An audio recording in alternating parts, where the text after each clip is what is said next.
Welcome to WayPoint Survival. Today, we're with Craig. 50 years a hobo. Some of you have seen his comments on the channel and his wise words of wisdom that he shares with us about the tips and the tricks and the techniques that the hobos use to survive. He started way back in about 1965, and for the next 50 years, he spent his time crisscrossing America. We're gonna find out more about that. Make sure and stay tuned. All right, well, Craig, this is the part that we've been kind of looking forward to. And I asked my viewers a few weeks back, a couple weeks ago, what kind of questions they'd like to ask you about your 50 years that you spent as a hobo. And that's a long time. Yeah, it is. It really is. Okay, well, with no further ado, we got lots and lots of questions, so let's get started. Alrighty. And I hope that all of you are patient during this interview. We're gonna try to keep it going as quick as we can, but there's a whole lot of stuff to go over, and he has a lot to share with us. So even if you can't finish it this episode, maybe you can come back and maybe you can watch it another section later, but you definitely want to hear what he has to say. All right, Craig, what 3 things did you always have with you no matter what happened?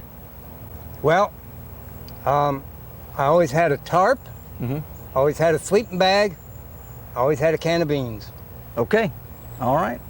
What was your easiest meal to cook, and what did you cook it in? All that, open up a can, stick a spoon in. Can't be any simpler or easier. Okay, all right. Just cook it right in the can and eat it with a spoon, or eat it cold? Just not even heating it up. Open it up, stick a spoon in. Okay. I'm hungry, I ain't got time. Now, during your years of travels, did you find that folks were charitable to you? Well, I'm going to say it like this because, okay, little Billy was looking out the back porch and he saw a tramp going by and he goes, "Ma, look, there's a bum." And his mom goes, "No, little Billy, that's not a bum. That's a migrant worker."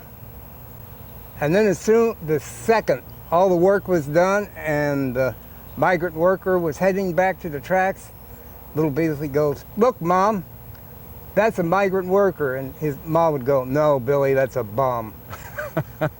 So as long as there was work to be done, you guys were, and gals, were handy to have around. All right, why did you become a hobo? Was it by choice or by circumstance? And anything you want to share with that about your family or? Well, I'm going to put it this way.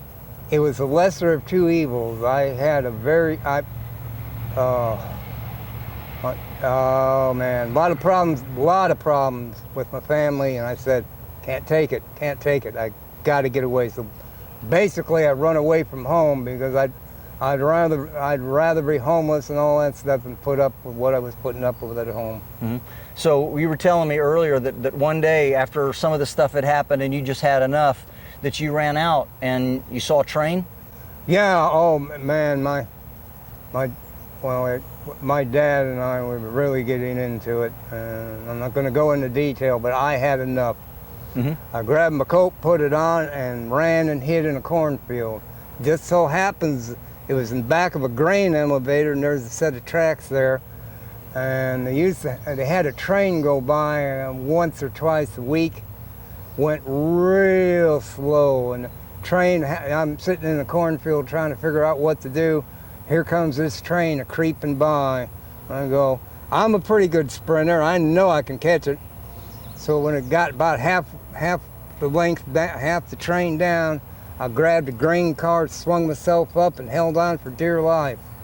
And it took me 40, 50 miles away to a city, and I hopped off there, and it was kind of a switching yard, but it was in the back of an old warehouse, and there was a refrigerator box, and there happened to be a blanket in there. Some other guy had been riding the rails and had been there, so I crawled in there, and that was my first, time sleeping out.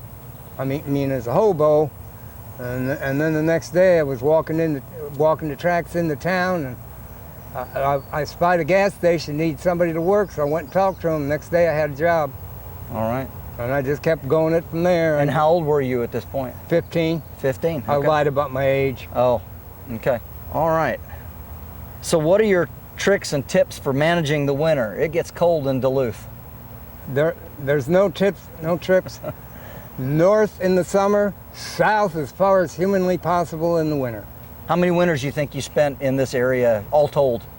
3. Maybe 3. Okay, and that was not by choice? No, it was kind of by accident.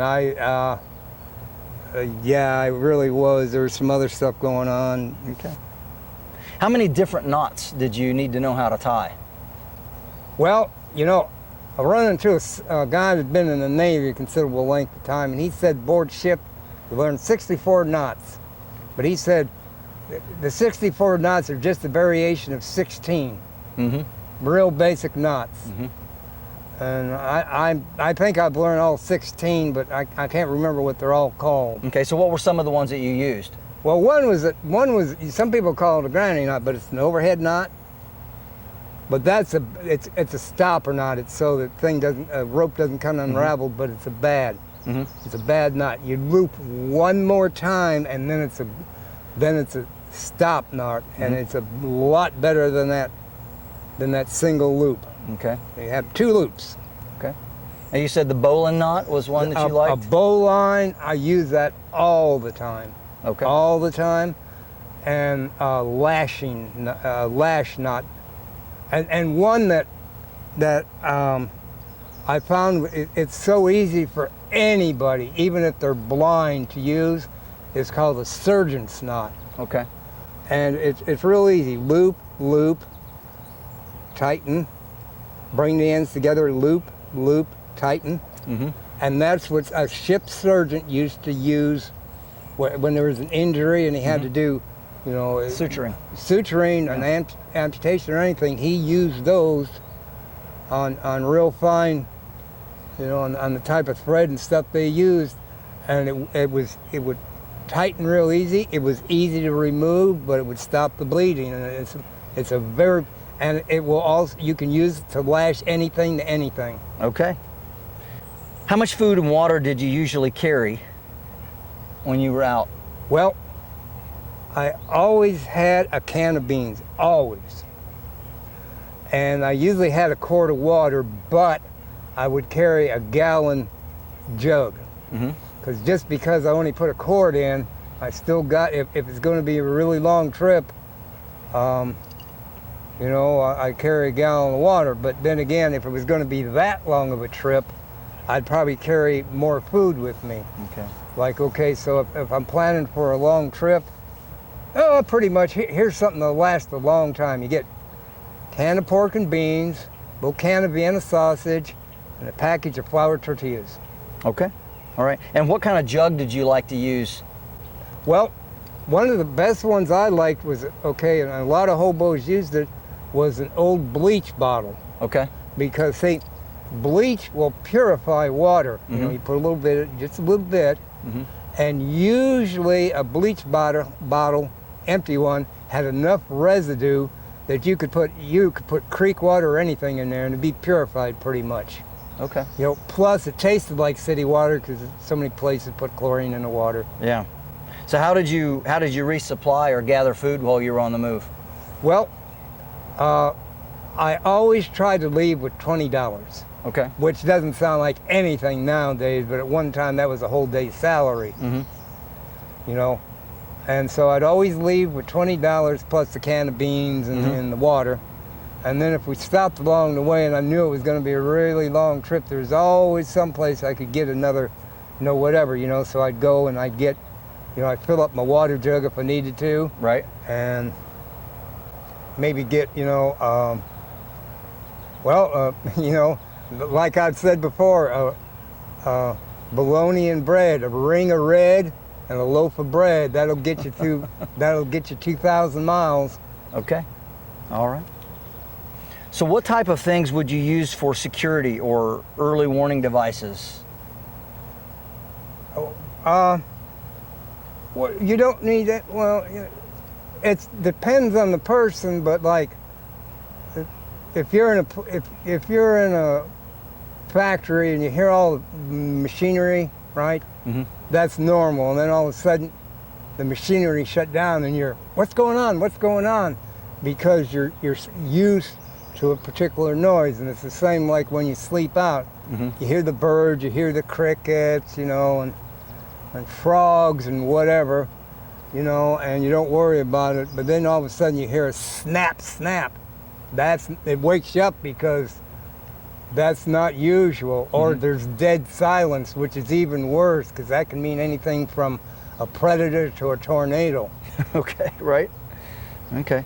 How did you deal with bugs? Well, you can use repellent, but I'll tell you something. See, modern man, let's use some deodorant, let's use some cologne, let's use some aftershave, and then we're going to use perfume soap, and then we're going to have detergent that's got fresh scent, and you smell like a rose garden, and so insects come to a rose garden.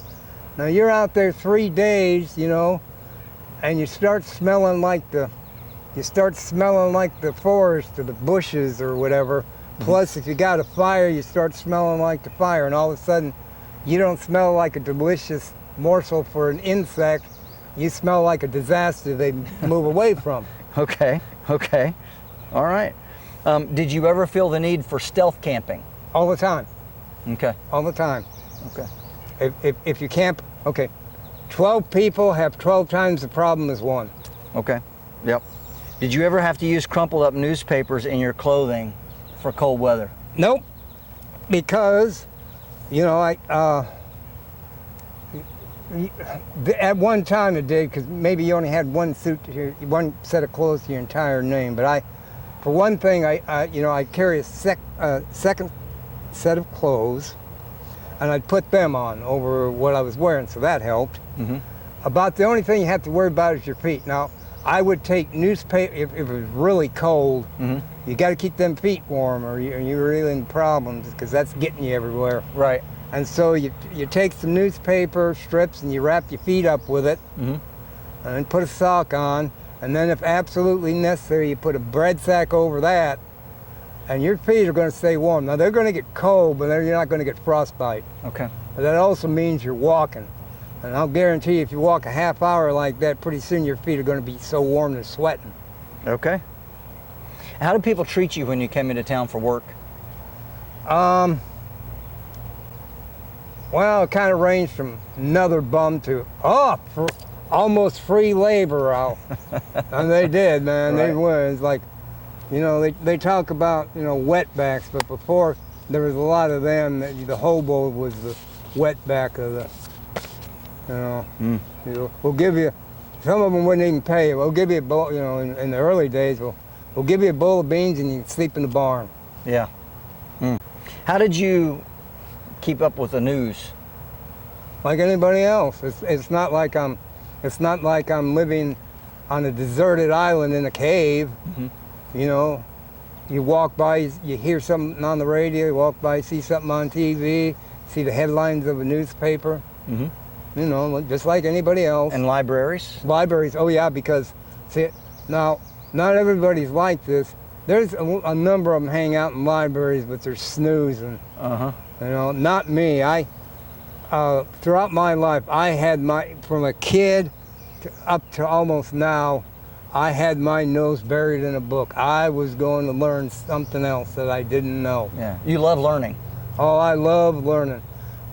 Okay. If I had a second choice to what to do, I've thought about this a lot. I would have been a Jesuit monk. Okay. Because, like the one guy explained it to me, half your life you're in school learning, and the other half of your life you're in school teaching. Okay. That's one reason why your handle, sometimes they called you the professor.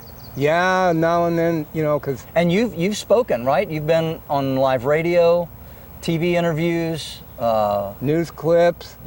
Yeah. Did you teach in some college classes at some point? Well, we had lectures. They were sociology classes and stuff. And I would give lectures. I had homeless advocates come down to the jungles, especially looking for me. We need we need somebody that's articulate and sober, Right. you know, and we want you to speak to this college class. And we would go, you know, like some of them is like one that I enjoyed is we went through how much you had to earn to be comfortable. Yeah. Which is about when we figured it out, which college kids was about 3 times as much as they first thought. Oh man. Hobo Cinder Walker. So he's a fellow hobo evidently. He wants to know, what were hobos like back then compared to now? Like, what were the changes that you saw over the last 50 years? Well, okay,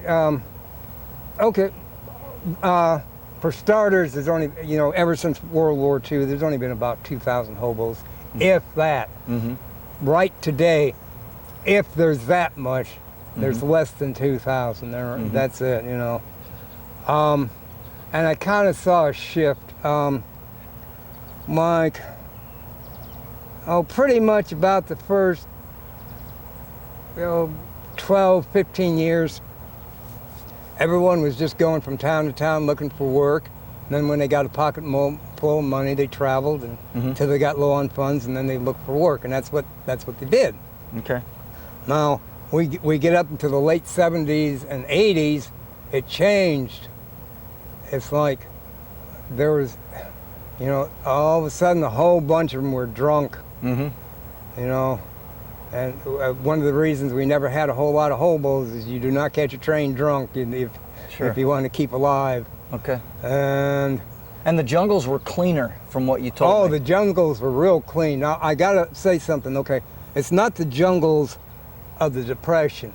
See, a jungle was more or less, I'm gonna say it was a waiting room for tramp track. You spend a few days there watching the trains, and, you know, if you found work, you know, you did something else. But you were waiting there, you know, and you'd see people come off and on. You ask them, where'd you come from? Is there work there? And they'd ask you, where'd you come from? Is there work there? That kind of stuff. And you know, and then all of a sudden there's all these wine bottles down there. But see, it got to where you're down by the train tracks, but they're not hobos. You know, they're people that were thrown out of state mental hospitals. Welfare was cut to almost nothing.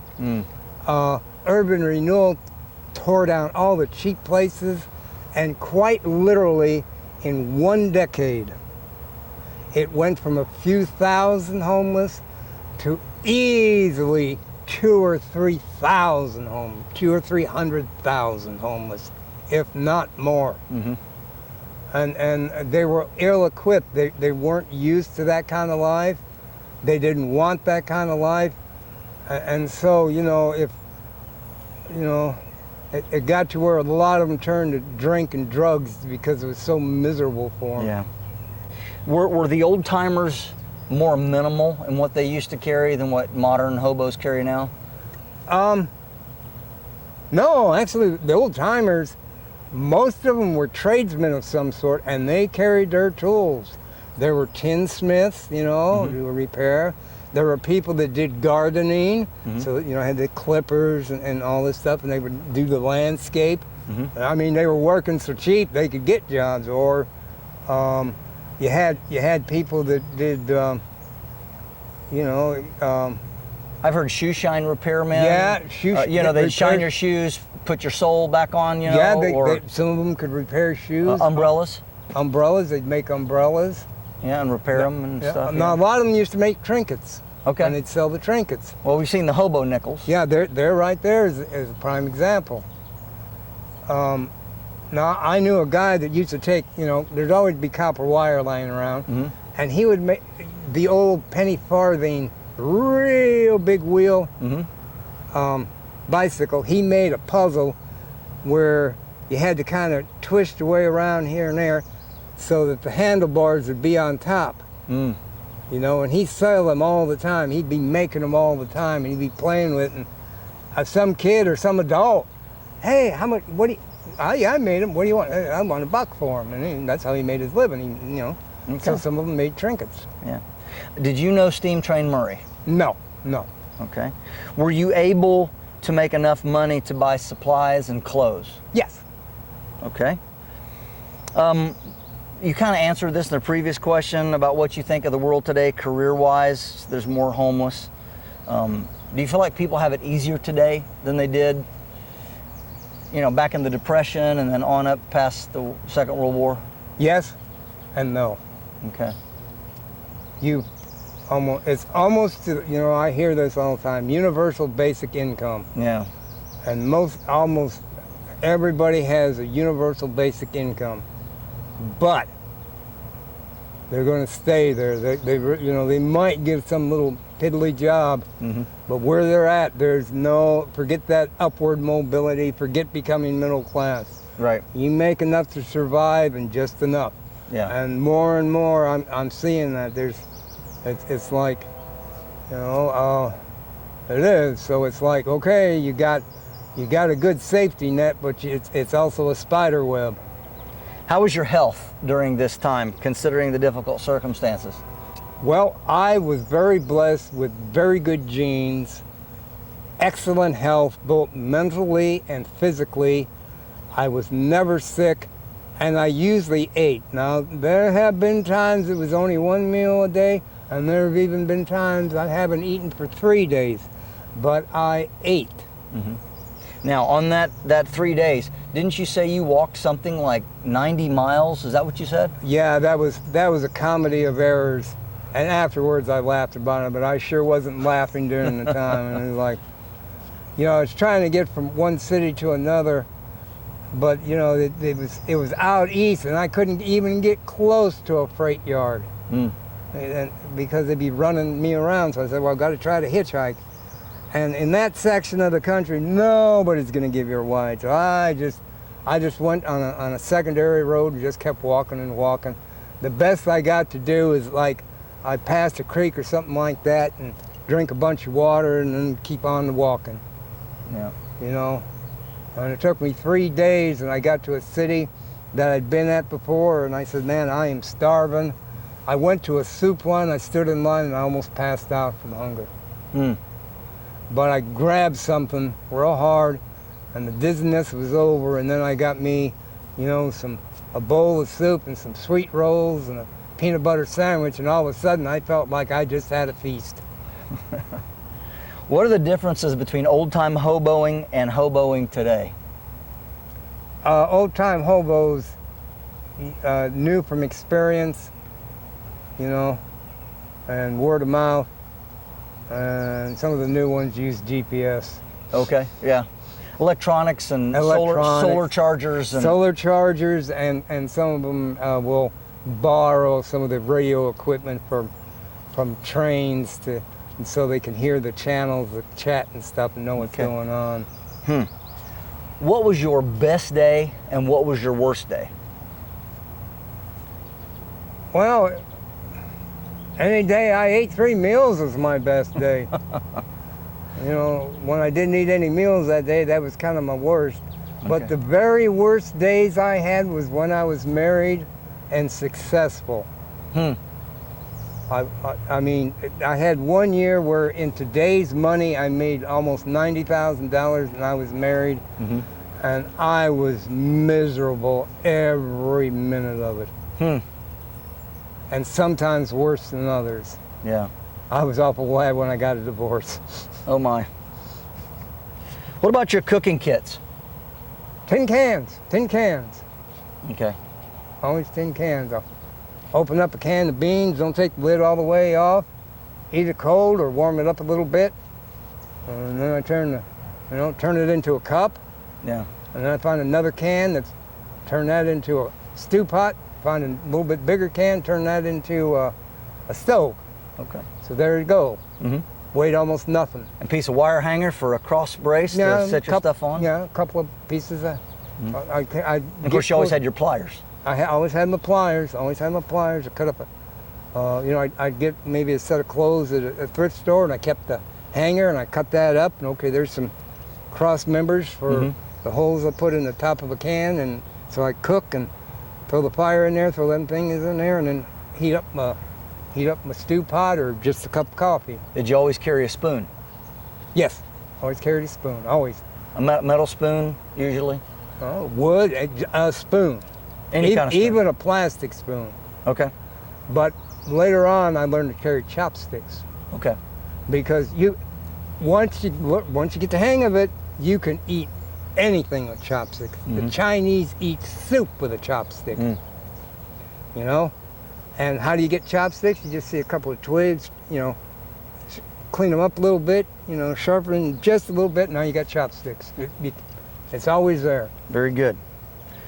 What is the best meal you remember having?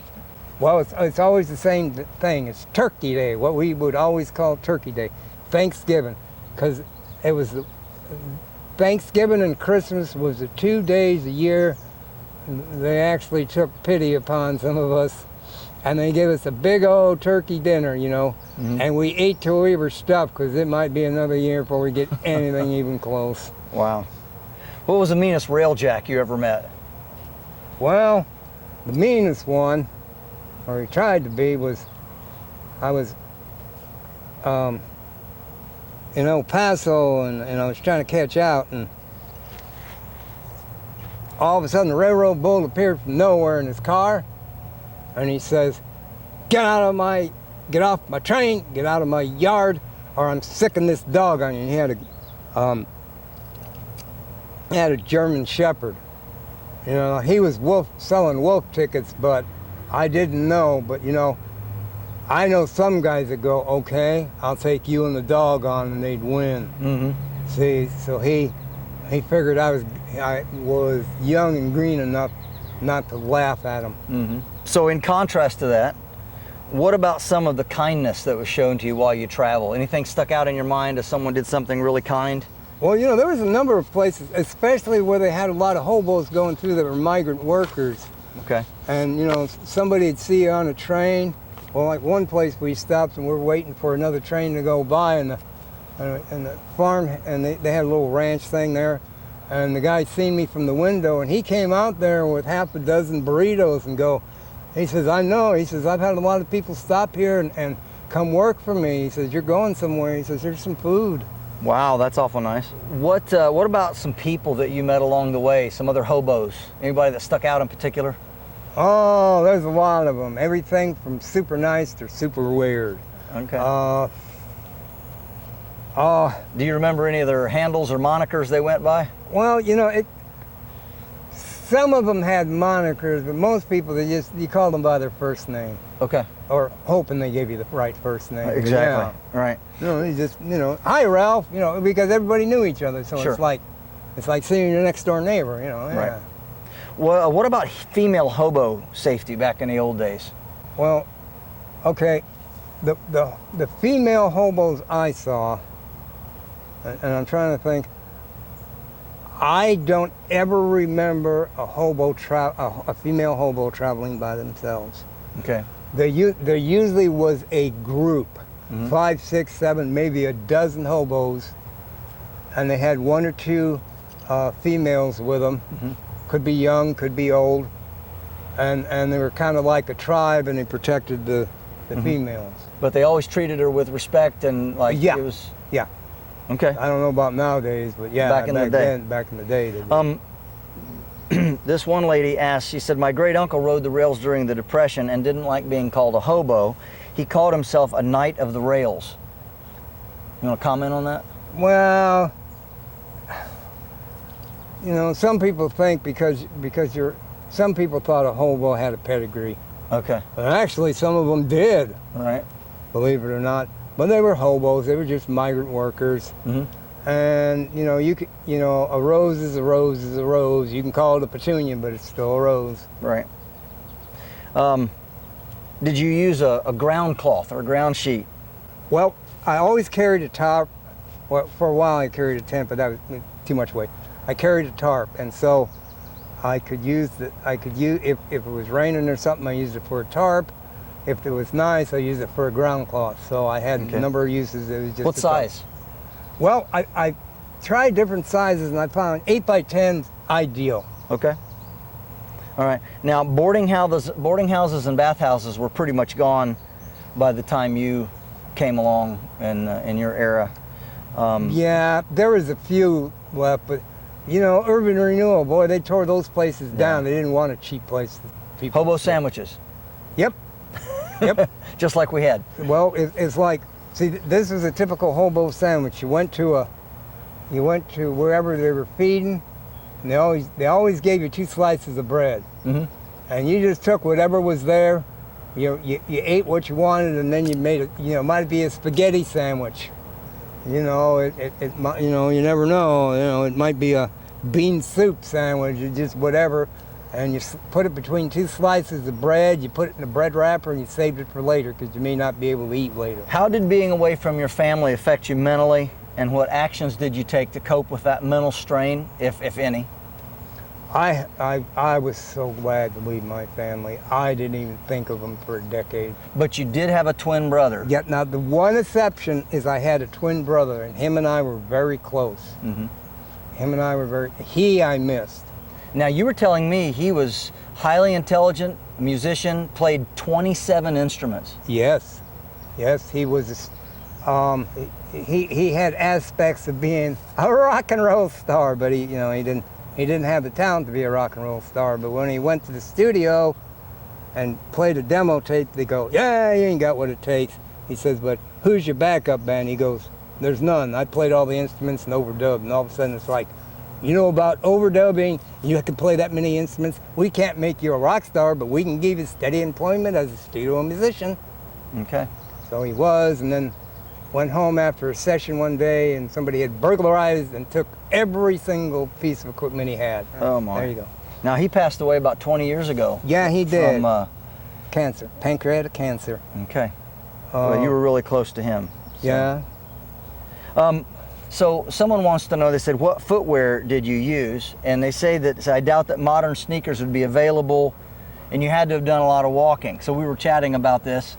What did you wear most of the time? Well, first starting out, I wore tennis shoes all the time. They were comfortable.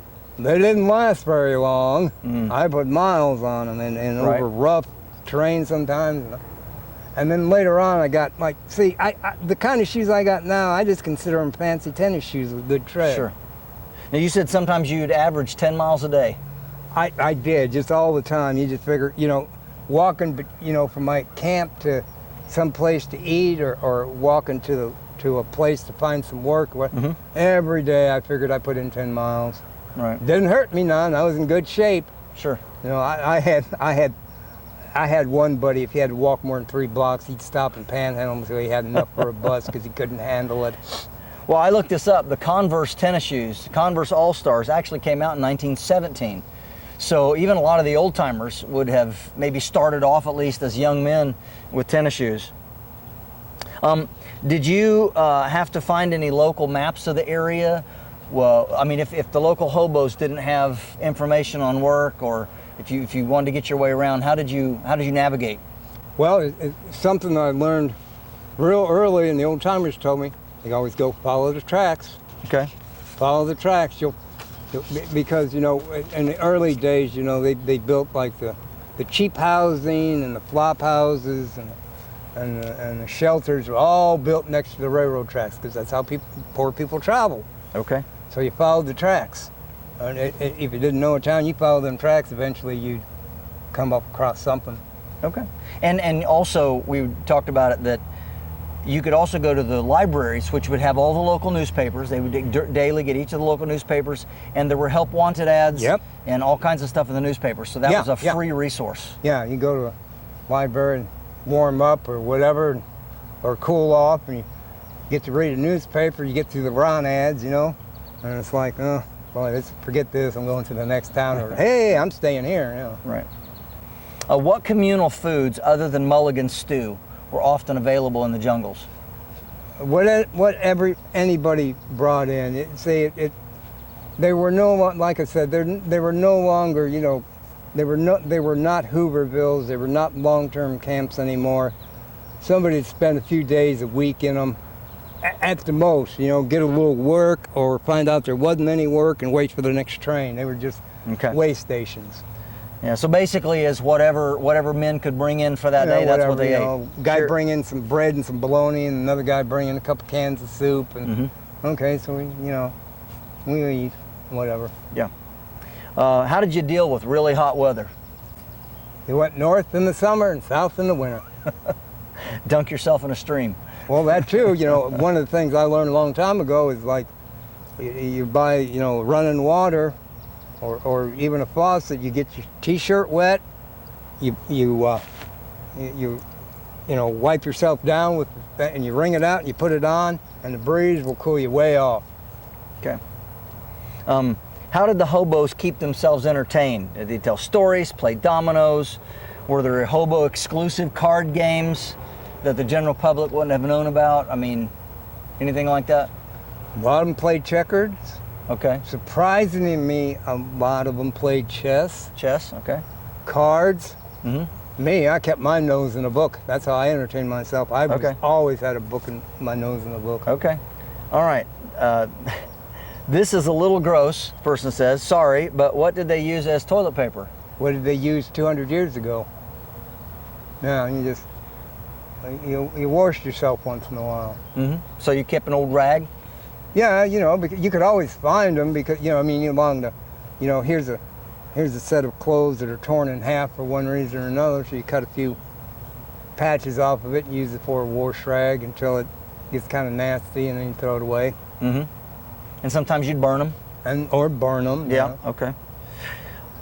All right. Did you ever wear overalls with all those pockets for traveling? A few times, but I did what a number of people I've seen do it. You just wear 2 sets of clothes and you got 2 sets of pockets. Okay.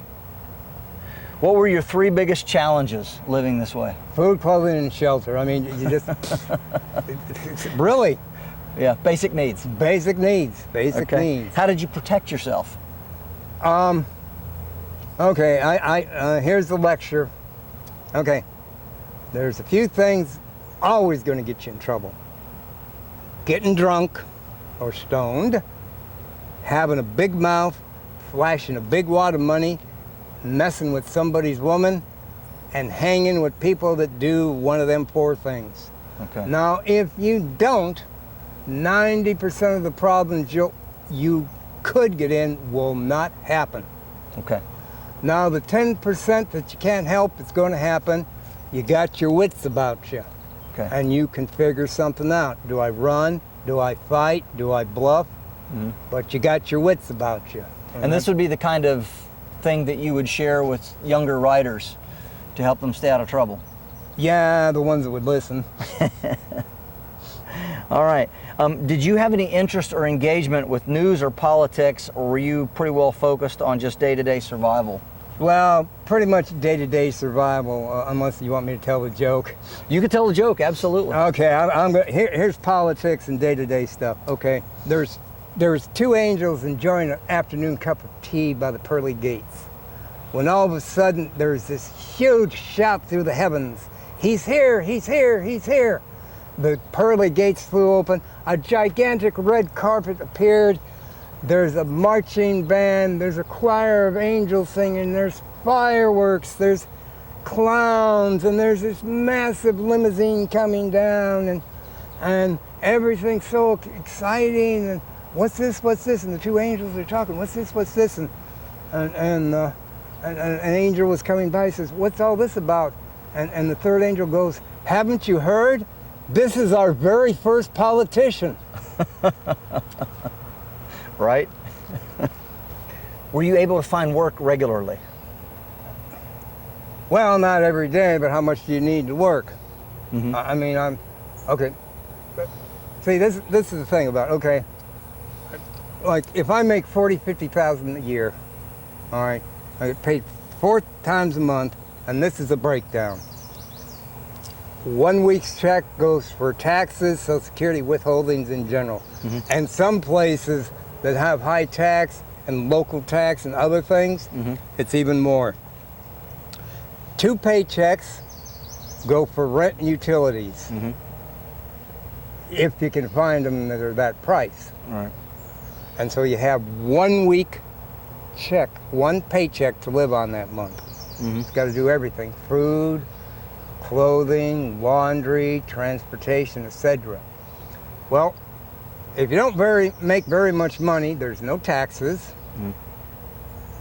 I don't pay rent. So whatever I make is me, mine.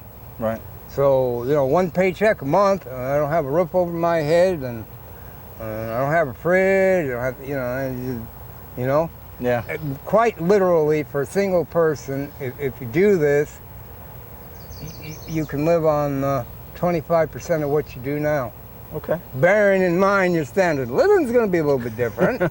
Right. You're definitely not going to be driving a Cadillac. Yeah. How many times were you jacked by the yard bulls? You figure once or twice a year. Okay. All right. Food. What kind did you always take? What lasts the longest, is the healthiest, the most affordable? Well, always a can of beans. Okay. Now, some people, it was peanut butter. More modern, it's top ramen, but for me, it's always a can of beans. Okay, so a lot of people like ramen? Yeah, ramen. Okay. And peanut butter. I meant people that would eat jar after jar of peanut butter and wouldn't touch a bean. Okay. What about water purification? Because I know you said earlier when you were walking, you'd just drink out of a stream, so sometimes you would just do that, or? Yeah, well, you got, okay, you know, being outdoors a lot, you learn stuff. The faster a stagnant stream, don't even think about it. The faster the water's running, the purer it is. Okay. And then the other part of it is, like I said, I always carried a bleach bottle because, you know, if there was something in that bleach bottle, you know, and you kind of look if the water looks like a sewage drain, it probably is. You know, but if it was running pretty good, you could put that water in that jug, and there's a residue of bleach in there, and it purifies it, just like city water. They put chlorine in it, so there's your purified water. And you were always boiling your water for coffee or tea. Oh yeah, that's the other part. You took a sip now and then. Most of the time, you were boiling your water. You were making coffee or tea. You know, if you're a hobo, you're drinking like 20 gallons of coffee a day. You know, you got to keep going. Right. What was the most difficult thing to do when you were doing this? Pretty much stopping. See, it's like this. If you worked at, I'm going to say a factory for 25 years doing the same job, you're used to it. And then all of a sudden somebody says, oh no, we're going to move you, we're going to make you a foreman, or we're going to move you to another section. Or what happened a lot of times is we're shipping the job overseas, and you just, oh, you know. And it's like, you know, if you know, I was real good at what I did, and I did it for a long time, so it's like stopping, you know. There was a few times where I'd stop, but except for the 1 year I was married, it was rarely, at most, you know, a couple of months, usually a couple of weeks, sometimes a couple of days, sometimes a couple of hours. And, you know, I just, you know, I'd get off and I'd look around and, you know what, I'm going to go over there, get a can of beans, and go right back on that train. Okay. What was your number one tool? Well, that's easy. The brains God give you. Okay. That'll get you through anything if you'll pay attention. Here's another question. My understanding was that a true hobo would work, perform simple tasks. Were there any tradesmen like bricklayers, carpenters, boilermakers? Yes. Okay. You know, it's like I saw so many times people were having a hard go of it, and they'd move to another town because there was a building boom, which needs everything under the sun. But a boom has a bust, and all of a sudden the work stops, and they thought it would never end.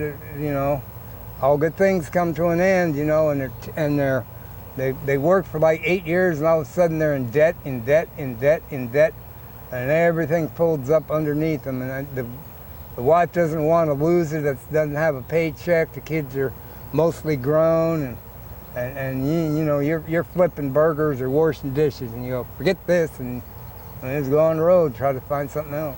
This person wants to know how to avoid the railroad bulls. Don't make a spectacle of yourself. Okay, how do you make a spectacle of yourself? You have a giant bonfire with 20 hobos around them, each one passing around wine bottles and screaming and shouting. You know, and then here comes a bunch of railroad yard bulls chasing them off. And me, I walked right past that group and on by myself. Here comes the railroad bull. He goes, where are you heading? I think at the time I said, I'm heading to Wenatchee. And he goes, looks at his clock, he says, it'll be about an hour and a half. Now you wait under that bridge because it's in the shade. And when it stops, it'll stop. It'll stop, and where you are is about towards the middle of the train, so you can look both directions and find you a nice ride. Now you have a good day. See, that's the difference. Okay, well taken. What was your daily routine like throughout the entire day? Any stories you want to share about it, or kind of what was a typical day as a hobo? Well, it can be boring or it can be exciting. Usually. I always been an early riser because I don't have to put up with people. It's quiet, you know. Usually like 4 or 5 in the morning I'm up. Break down camp. That's the first thing I do before I do anything. I break down camp, roll it up, and then figure out what I'm going to do. I may be leaving that day, but usually I'm going to be there. If I had a camp, I'm going to be there a few days. So I stash everything except for a few, maybe a few little things I need. And if it's a town with a lot of work, I make a beeline to like the temporary labor services, especially the ones that pay it every day. If it's a place that's hit and miss, I have a circuit. I pick up all the cans that I can, cans, dumpster diving stuff, because I find other stuff in there too. And I kill a few hours till like 9 or so. And I'm by the recycling center, and I get my stuff weighed. And I made whatever, $8, $10, and then I keep going on a little bit. Have myself, well, at the time, for like $1.25, you could get a sausage biscuit, just a plain sausage biscuit, and a cup of coffee, or maybe $1.50, right? And where people say, well, that's a lot. No, it wasn't. That's your breakfast. That may be the only meal you ate that day. You ate. Right. And then I figured out what I was going to do that day. Was I going to make a second trip? Was I going to go down? A lot of times, if it was a day like that, I'd go down to the library and I'd kind of check up, where I was going, kind of see what was there, check out maps and stuff, see where the yards were, or some of the, where the labor pools, or the shelters, soup lines, any support service, any way to make money. Okay, all right. What was the single most important thing that you could make for yourself? Money. Money. But you don't have to make a lot of it. Right. You don't have to make a lot of it, but you do have to make money. Yeah. What about hobo signs?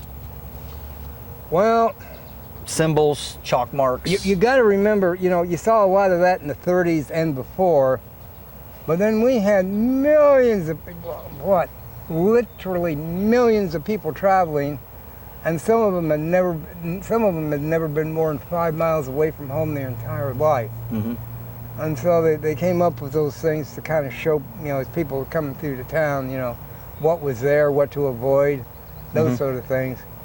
And, but then after World War II, it got back to where it had, just a handful of people, literally, 1,000 to 2,000 max.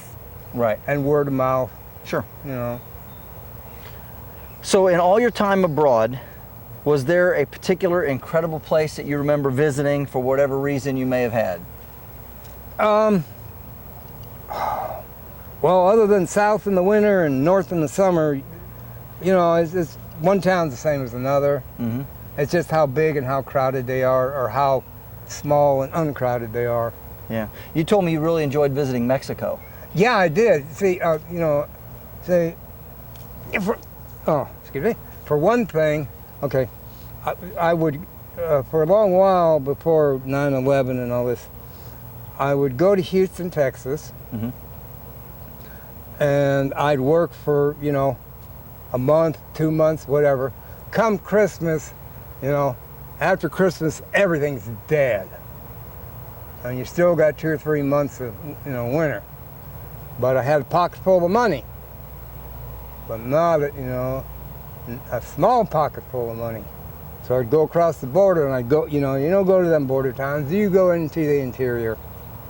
And it's like, you know, it's like, if you live like a gringo, your money goes twice as far. If you live like a Mexican, you know, and all my life I lived more like a Mexican citizen than I did, you know, middle class or whatever. Mm-hmm.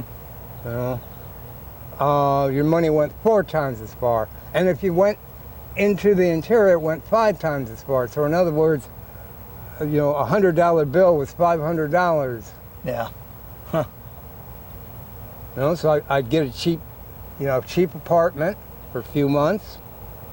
I'd eat most of my meals out because it was just, I didn't want to cook, and actually they were just literally a few pennies more than making it yourself. But see, I was only eating for one, I wasn't eating for a family. Mm-hmm. And I'd talk with the people. And one thing I used to do though is I would teach people English. Okay. I would teach everybody, you know, my neighbors, you know, all the people in my building. Hey, you teach us some English. Sure, come on in, you know. And they used to come over and they go, you know, and they learn English and we joke around, you know, and they go, well, you know, he says, you know, you're a good guy, you teach us English. And I said, well, you're a good guy, you teaching me Spanish, you know. You know, so it's poco. And he said, and then it's like, you know, I have a cousin, I have a sister, you know. Mm-hmm. She, you know, and it's like, no. I was married once, this ain't happening again. What about your mentor, who was, or I know you had several, or the older hobos you hung around with that rode the steam train? Some of those guys were kind of on their way out. Was you coming in? Yeah, they were. And so what was that kind of like, being around with those fellas? You don't get to be old being a fool. And especially, you do not get to be an old hobo being a fool. Mm. So what they said, you took it to heart. Mm-hmm. And they said, like, one of the first things I learned is you got to be patient. If you ain't patient, get rich and fly. Mm. That was one of them. And another thing was, you got to work. If you don't want to work, you know, go home to mama. Right. And stuff like that. Mm-hmm. I mean, it was just real common sense stuff, but it's like, another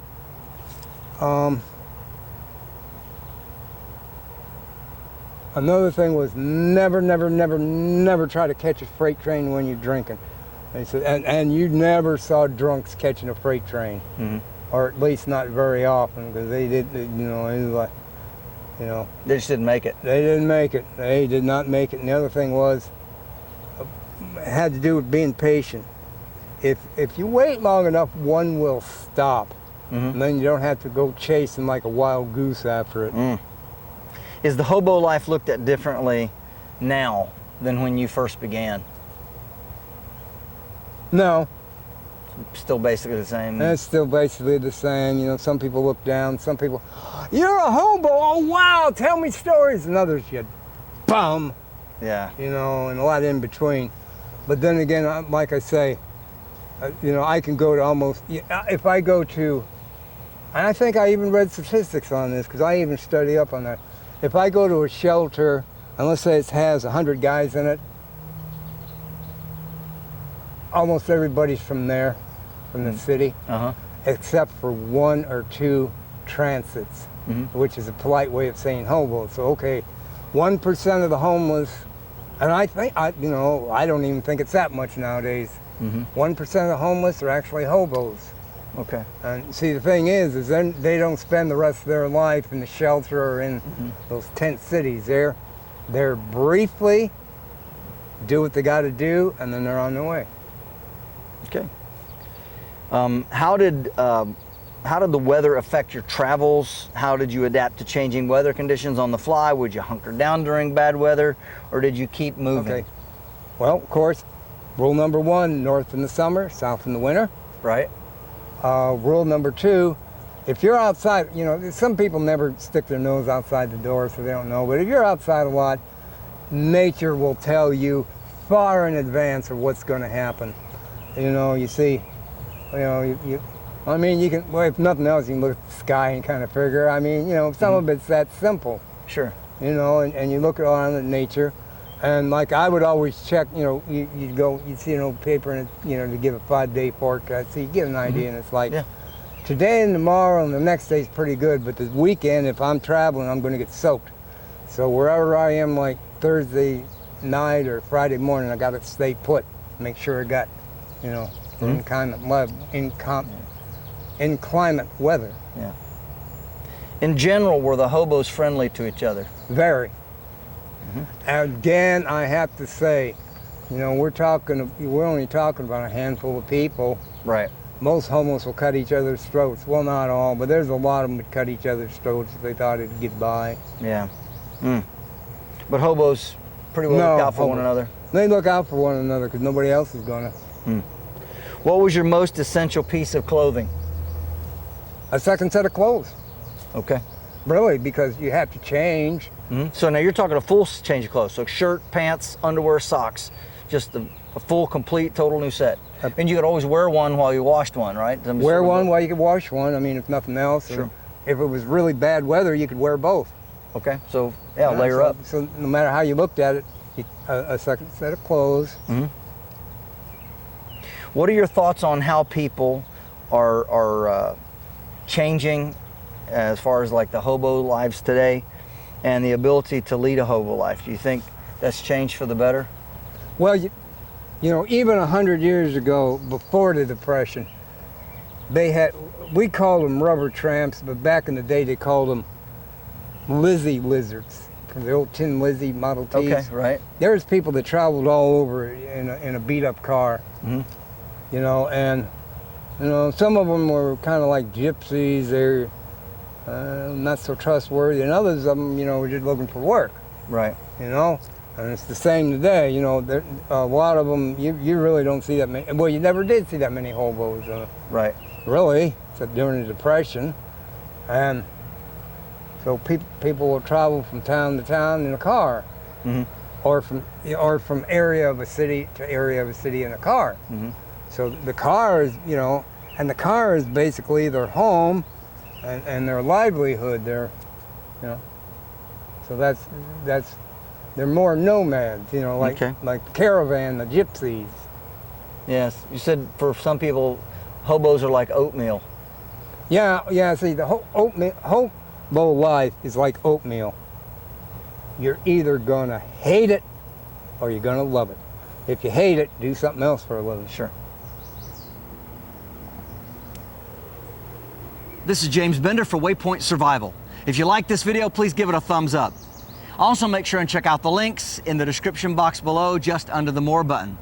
While you're down there, you'll find our link for our WayPoint Survival digital class. And this is where you can sign up and train in the comfort and convenience of your own backyard the top 20 skills that we consider to be the most important for our Phase 1 Survival and Bushcraft class. You'll also find the link for waypointsurvival.com, where you can sign up to take in-person classes at our beautiful training facility in Southern Ohio. And if you haven't already done so, please subscribe to the channel. We'd really appreciate it. And when you do subscribe, make sure and press that bell button so that you can stay notified of all of our upcoming videos. And we'll talk to you next time. Hope them rails don't rattle for you.